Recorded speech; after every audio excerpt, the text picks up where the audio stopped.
It's fourth round.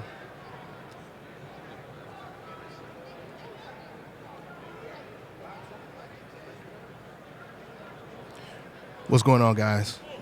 We over here live right now.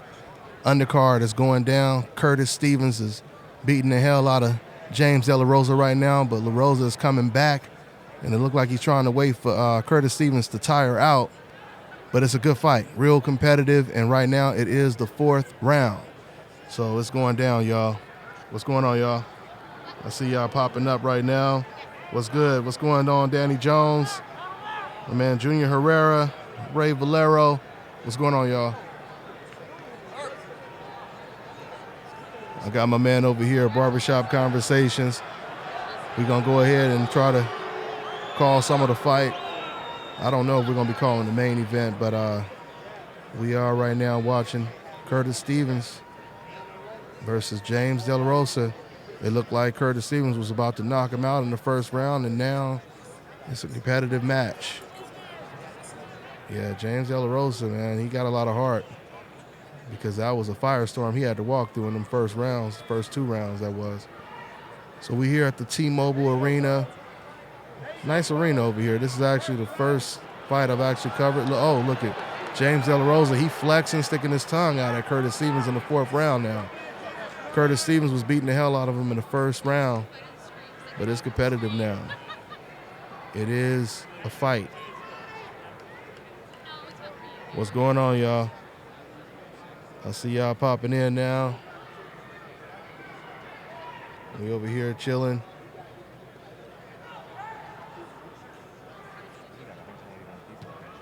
Huh?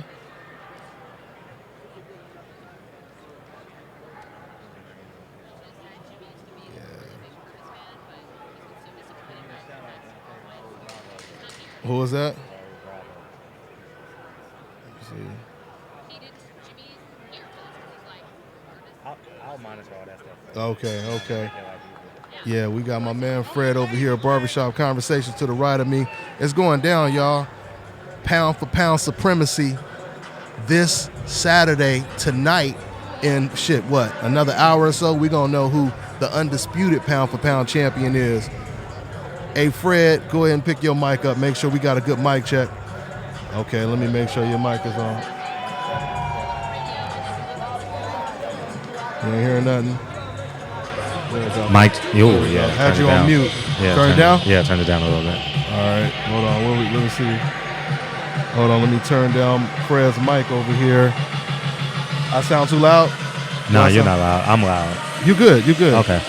Yeah, you good. Yeah, so Fred. What's up? It's going down, man. Pound for pound supremacy. What kind of prediction you call? How you calling the fight, man? I got Andre Ward winning by complete mental destruction. I just think that mental destruction. I like that. Yeah, similar to the Carl Froch. I don't. Similar to Canelo the last 3 rounds against Mayweather. Similar to Postel against Crawford. I just simply see him outclassing him. You know, Kovalev has never shown the propensity to have any type of game when his punches aren't extended. Yeah. You know, so and I think Andre Ward knows this. He's going to have to take a few jabs, maybe take a few hooks on the ear, maybe on the top of the shoulder. Mm-hmm. But once he gets inside, I just simply believe it's going to be a night and day fight. Yeah. You know, like we're seeing now. Yeah. You know, the first 2 rounds, Curtis Stevenson comes out like he's the best fighter in the world, and reality steps in. You can't hold that pace for 12 rounds, and now De La Rosa has a chance to actually steal this fight. Absolutely. Speaking of this fight, if you guys just saw him tuning in right now, Curtis Stevens, he was beating the shit out of James De La Rosa in the first 2 rounds, hitting him with body shots, hooks, and everything. But James De La Rosa, with the heart that he has, he rallied back, and he kind of tired Curtis Stevens a little bit, or maybe I should say Curtis Stevens, he tired himself because he was throwing. It was just so easy for him to hit Larosa. But, man, you got to give Larosa a lot of credit, man, because he's back in the fight. I mean, Curtis Stevenson, he's looking great right now. They're in the center of the ring. It's a jab match right now. But you could see that Curtis Stevens, he's trying to get his second win before he throws another barrage of punches. He's probably going to take him a round or so to even regain that energy, you know what I mean? Yeah. Fill that health bar back up, you know what I mean? So, but, hey, Larosa's looking good now, though. Yeah, De La Rosa, he took Larosa just came in with a nice combination, and Curtis didn't respond back. He just threw a little jab right there. And right now, Larosa is somewhat of the aggressor. He's definitely have Curtis Stevenson on his back foot. And because of Curtis Stevenson, first let me get a shout-out. We got a lot of shout-outs. Alex Lopez. Shout out to Alex Lopez. Appreciate you. Raul Bravo. Yeah. Shout out to Raul Bravo. You better not be no decaf now. All right, man. But Curtis Stevenson is short like me, so it's definitely challenging to fight off your back foot, not unless you got one of the best pull-in counters like a Floyd Mayweather. But you gotta have perfect footwork to have a pull-in counter and fight off your back foot. You know what I mean? So, but Curtis Stevenson really hasn't landed enough of substance in a round and a half. He done really slowed down, man. He done really slowed down, and Larosa's confidence is building right now. So I mean, I'm hoping Curtis he get his second win, man, because look at them jabs. LaRosa's throwing some really nice jabs. He mixes them in with pity-pat jabs, and then every now and then he'll surprise you with a stiff jab. And right now, Curtis Stevens is he's either tired or frustrated or both. But I just hope he regains his energy for it. Yeah, it's one of them rounds where he purposely, I think he purposely took off. And if he found a window to jump out of, he probably would have.